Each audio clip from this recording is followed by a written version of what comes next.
la estabilidad del núcleo. Segunda parte del tema de física nuclear. Y vamos allá.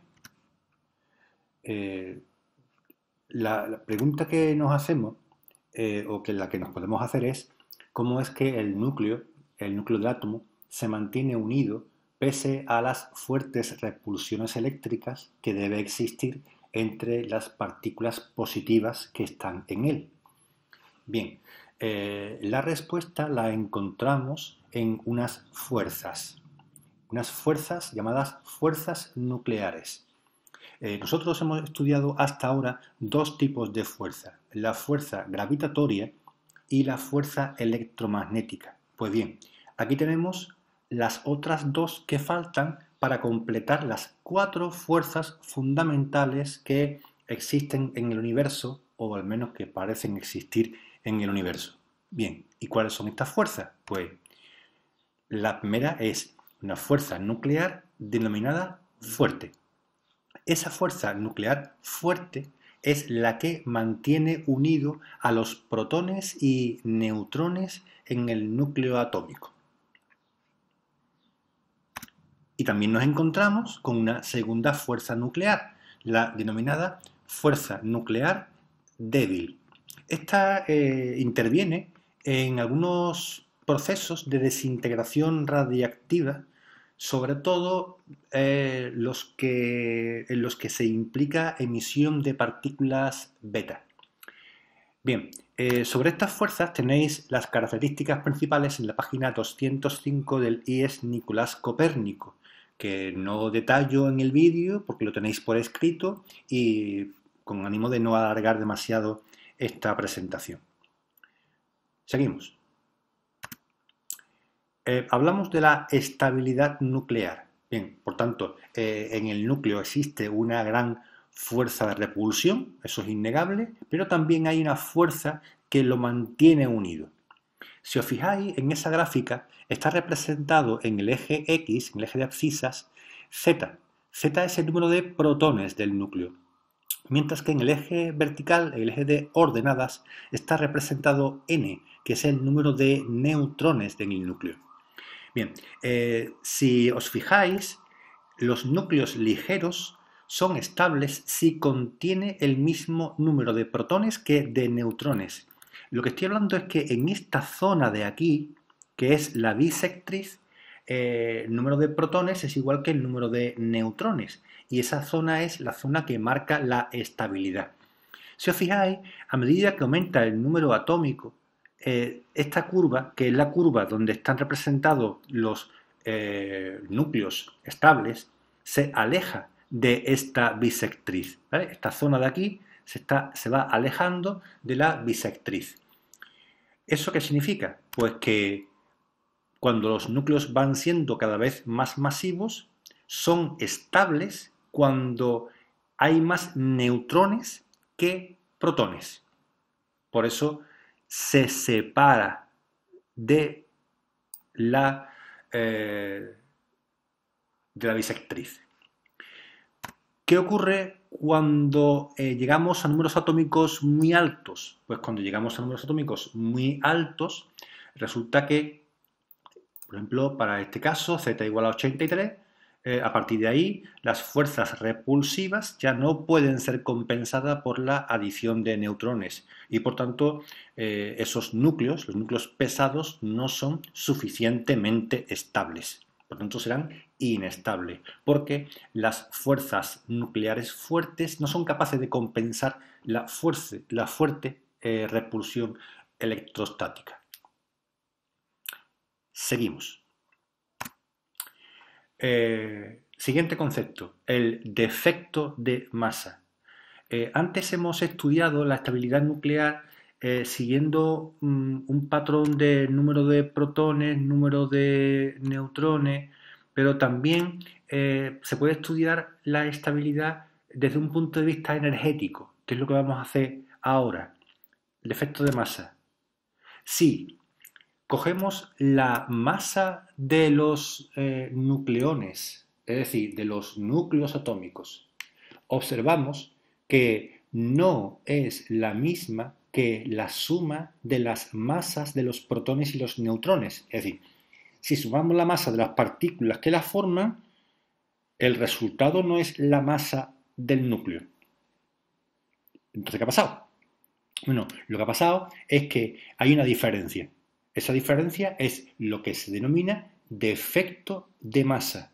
¿Y esa diferencia cómo se obtiene? Pues ahí lo tenéis. Esto de aquí es el defecto de masa, la diferencia de masa. ¿Y qué es cada cosa? Vale, pues Z, número de protones, m sub p, masa del protón, m sub n, masa del neutrón, a menos z, pues ya sabéis que a menos z es el número de neutrones. Y esto de aquí sería la masa del núcleo. Todo esto tiene que estar recogido en tablas, ¿vale? Todo esto está recogido en tablas y entonces no nos podemos inventar los datos. Esa diferencia de masa es, como digo, lo que se denomina defecto de masa. Por cierto, ahora que lo digo, en estos cálculos es necesario que usemos 4 cifras decimales. 4 cifras decimales, ¿de acuerdo? 4 decimales, ¿vale? Porque si no, no se va a apreciar la diferencia. Seguimos con el efecto de masa. Si ese defecto de masa lo llevamos a la famosa ecuación de Einstein, nos da una energía. Esa energía es la energía equivalente a la masa que se ha perdido. Esa energía es una energía de enlace o una energía de ligadura para las partículas del núcleo. Es decir, ¿por qué se pierde esa masa? Pues porque esa masa se invierte en energía de estabilización del núcleo y se puede calcular sin ningún problema. Los valores de C, pues ya lo sabéis, 3 por 10 a la 8 metros por segundo y seguimos. Energía de enlace, seguimos con la energía de enlace. ¿Recordáis esta expresión? La acabamos de ver. ¿Recordáis esta otra? La acabamos de ver. Bien, en esta la masa, la ecuación de Einstein, la masa debe venir dada en kilogramos para que la energía me venga en julios. Vamos a obtener entonces una energía de enlace en julios. Pero es posible, haciendo cambio de unidades, calcular esa energía de enlace no en julios, sino en una unidad que nos interesa más, que es megaelectronvoltio. El resultado es que una unidad de masa equivale a 931 megaelectronvoltios aproximadamente. Eso nos puede ayudar a hacer algunos cálculos. Esto es un dato que conviene recordar y este dato no se suele proporcionar, por tanto tenéis que aprendéroslo. Este entonces, repito, es la energía de enlace correspondiente a un defecto de masa igual a una unidad de masa.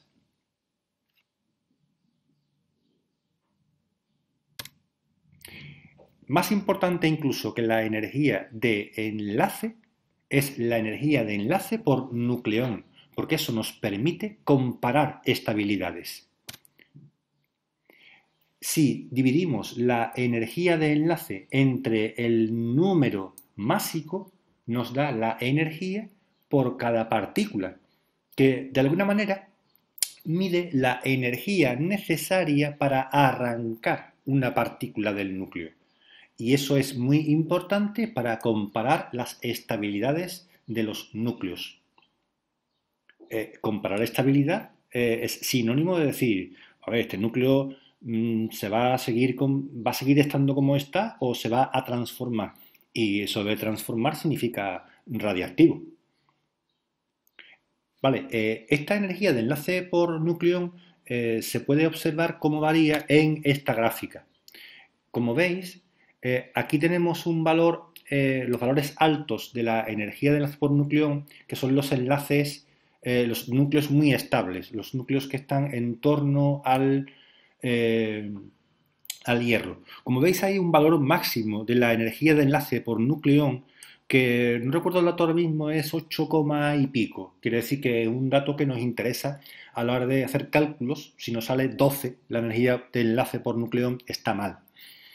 ¿Qué significa que esta parte de aquí es la parte estable? Pues que los núcleos que estén a la izquierda de la parte estable van a tender a unirse, o podrían tender a unirse para formar núcleos estables, dando procesos de fusión nuclear, mientras que los núcleos que están situados a la derecha de la zona estable, lo que van a intentar es romperse para convertirse en estos núcleos de aquí.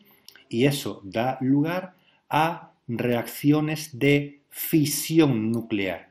Por tanto, núcleos pesados dan lugar a reacciones de fisión nuclear, mientras que núcleos ligeros, relativamente ligeros, pueden dar lugar a reacciones de fusión nuclear. Esto es muy genérico. ¿Y por qué sabemos esto? Porque la energía de enlace por nucleón nos dice que ciertos núcleos, los núcleos que están en torno al hierro, son núcleos estables y el resto de los núcleos tienden a o bien fusionarse o bien fisionarse, es decir, romperse para llegar a esos valores de energía.